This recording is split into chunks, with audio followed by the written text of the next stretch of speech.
Kitab Hakim-Hakim. Hakim-Hakim pasal 1. Keadaan orang Israel setelah Yosua mati. Sesudah Yosua mati, orang Israel bertanya kepada Tuhan, "Siapakah daripada kami yang harus lebih dahulu maju menghadapi orang Kanaan untuk berperang melawan mereka?" Firman Tuhan, "Suku Yehudalah yang harus maju. Sesungguhnya telah kuserahkan negeri itu ke dalam tangannya." Lalu berkatalah Yehuda kepada Simeon saudaranya itu, "Majulah bersama-sama dengan aku ke bagian yang telah diundikan kepadaku. Dan baiklah kita berperang melawan orang Kanaan. Maka aku pun akan maju bersama-sama dengan engkau ke bagian yang telah diundikan kepadamu." Lalu Simeon maju bersama-sama dengan dia. Maka majulah suku Yehuda. Lalu Tuhan menyerahkan orang Kanaan dan orang Feris ke dalam tangan mereka. Dan mereka memukul kalah orang-orang itu dekat Besek, 10.000 orang banyaknya.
Di Besek mereka menjumpai Adoni Besek dan berperang melawan dia.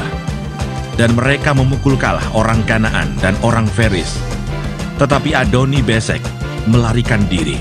Lalu mereka mengejarnya, menangkapnya, dan memotong ibu jari dari tangannya dan dari kakinya.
Kata Adoni Besek, "Ada 70 raja dengan terpotong ibu jari tangannya dan kakinya, memungut sisa-sisa makanan di bawah mejaku. Sesuai dengan yang kulakukan itu, demikianlah dibalaskan Allah kepadaku." Kemudian ia dibawa ke Yerusalem dan mati di sana. Sesudah itu Bani Yehuda berperang melawan Yerusalem, merebutnya, lalu memukulnya dengan mata pedang, dan memusnahkan kota itu dengan api. Kemudian Bani Yehuda maju berperang melawan orang Kanaan yang diam di pegunungan, di tanah Negeb, dan di daerah bukit. Lalu suku Yehuda bergerak menyerang orang Kanaan yang diam di Hebron. Nama Hebron dahulu adalah Kiryat Arba, dan memukul kalah Sesai, Ahiman, dan Talmai.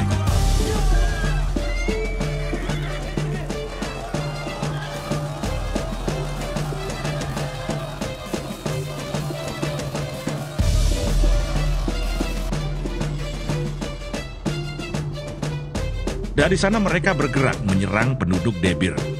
Nama Debir dahulu adalah Kiryat Sefer. Berkatalah Kaleb, "Siapa yang mengalahkan dan merebut Kiryat Sefer, kepadanya akan kuberikan Aksa, anakku, menjadi istrinya." Dan Otniel, anak Kenas, adik Kaleb, merebut kota itu. Lalu Kaleb memberikan Aksa, anaknya, kepadanya, menjadi istrinya.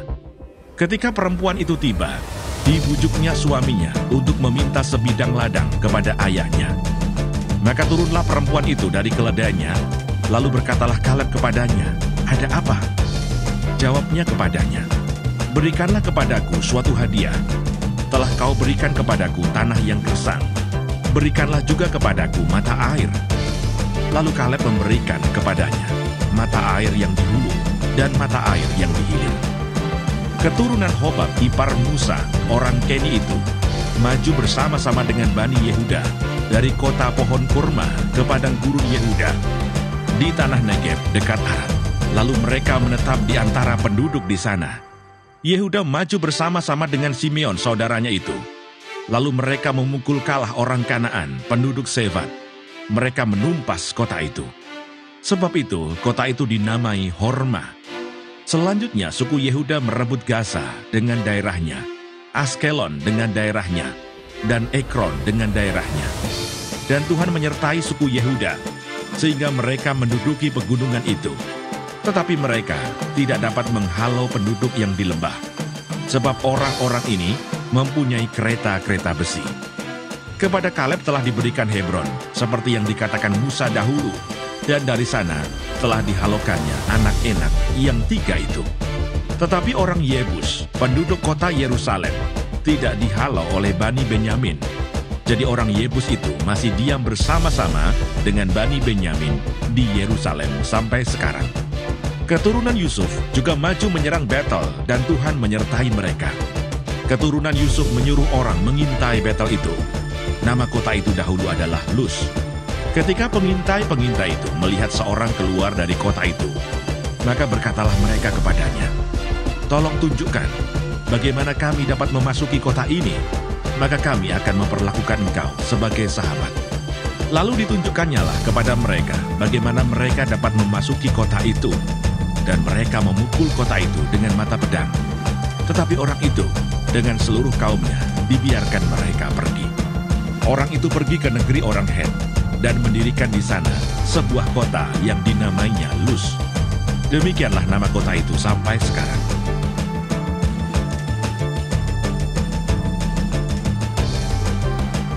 Suku Manasye tidak menghalau penduduk Bet-Sin dan penduduk segala anak kotanya, penduduk Tanah dengan segala anak kotanya, penduduk Dor dengan segala anak kotanya, penduduk Yibleam dengan segala anak kotanya, dan penduduk Megido dengan segala anak kotanya.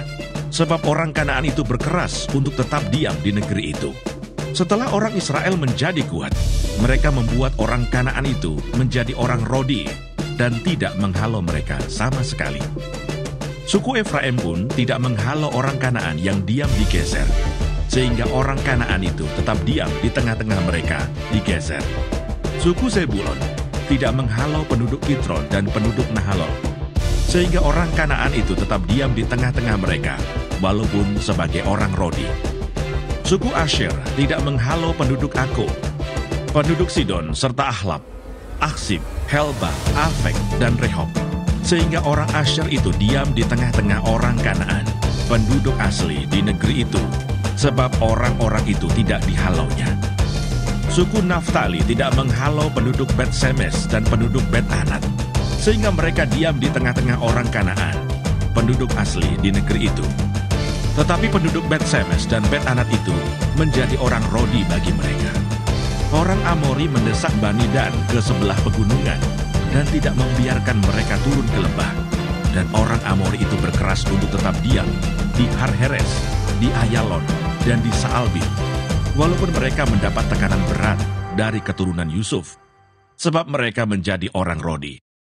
Daerah orang Amori itu mulai dari pendakian Akrabim, dari Sela terus ke atas.